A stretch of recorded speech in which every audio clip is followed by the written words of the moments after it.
Revenge of Shinobi. This is a Sega Genesis classic from back when games were games. In other words, this thing hates you and everything you stand for. When this game was new, hard was standard and unfair was expected. It's not enough to be skilled here, oh no, you have to be psychic. But before we get to that, let's see what the game's about. In the year 19XX, the evil crime syndicate Zed was reduced to rubble by the powers of stealth possessed by the shinobi master Joe Musashi. It seems as if the world had returned to peace, but 3 years later, the world was once again swallowed in darkness. Zed had returned with an incredible increase in power, much greater than before. Neo Zed became the strongest crime organization ever to exist! After establishing their mighty crime empire, Neo Zed turned their efforts towards destroying the threat posed by those who possess the powers of stealth.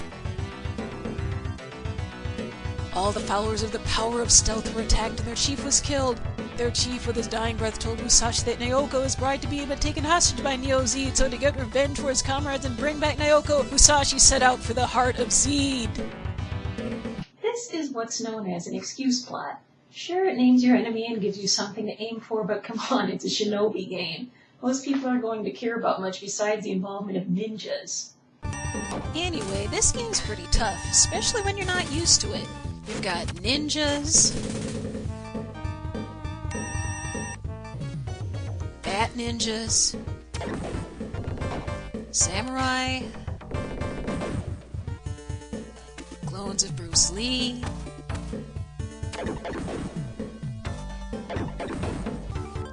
wooden crates, pretty dancing girls, whatever the heck this thing is. And they're all out to kill you.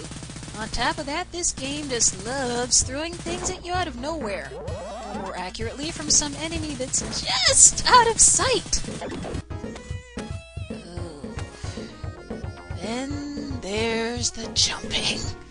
Oh, the jumping. Yeah, you see this here. This right here, this is stage 2. I'm just gonna let that sink in.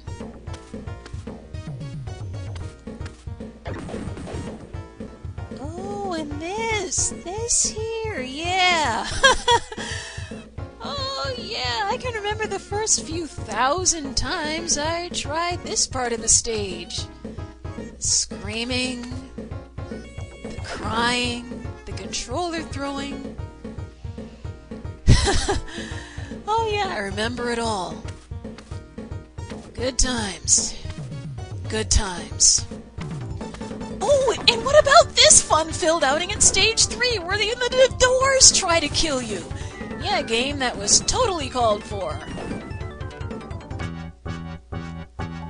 Oh, and this is one of my personal favorites. The area where trying to dodge things will often get you killed. Yeah. Oh, hey, I'm almost at the end of the stage and I can't get away. Better do what years of gaming have taught me and double jump to... Ah! Joe Musashi's pretty hardcore, though. He's got magic. He's got swords and throwing knives. He's even got a few parts of the game where you can score as many 1-ups as you want. And trust me, in a game with limited continues, knowing where those are comes in very, very handy. And check how he just runs around in those white pajamas no matter how much he stands out. He throws shurikens and doesn't afraid of anything. Stealth? I don't need no stinking stealth. Oh, but there's one area in particular that is the bane of gamers everywhere. Oh yes, perhaps even more so than this admittedly annoying labyrinth at the end. I am talking about Stage 7 Part 1, which combines the fun of everything trying to kill you with the indescribable joy of ultra-precision jumping! Woohoo! Oh yeah, this is what your Aikazuchi force field magic was made for. Most times you only get to use your magic once per level, and this is a good place for it. But the game won't let you off that easy, oh no. Near the very end of the stage, you get the jump from heck. Be warned, gentle gamer, you're about to see the reason lots of people give up on this game.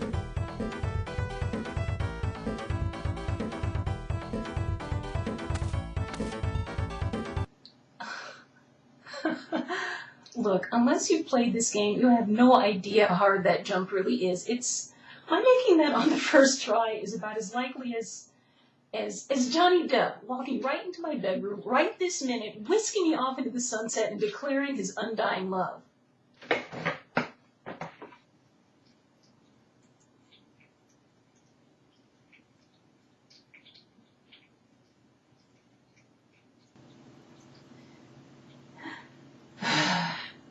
I am so lonely.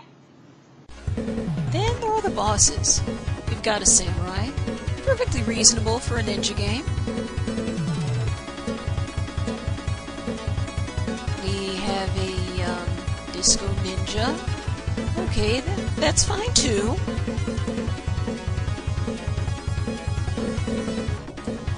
Now, wait a minute, is that the freaking Terminator?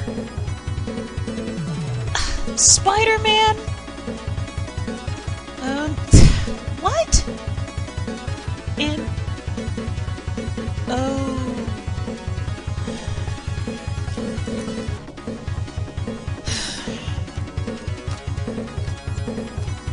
Okay, seriously. Okay, Sega, I realize we all loved this stuff back in the day, but it seems a little random. It's like you just picked any random thing that seemed cool, stuck it in the game, and called it a boss fight. But that is not the worst of it. You see, the final boss is he's a kabuki dancer. Yoshi, your mortal foe, who kidnapped your girlfriend, took over the country, and apparently has his own army, including a freaking zombie Godzilla, is a homicidal kabuki dancer who tries to kill you with his wig. Well, after all the crazy boss fights in this game, this is what convinced me that Sega had completely run out of ideas. Anyway, this dude is relentless, trust me. Want to beat him in time to get the good ending? You had better bring your magic and a powered-up attack. Aww. Still, this game is pretty darn good. It has exciting battles, solid controls, nice graphics, and plenty of atmosphere, all enhanced by a great soundtrack.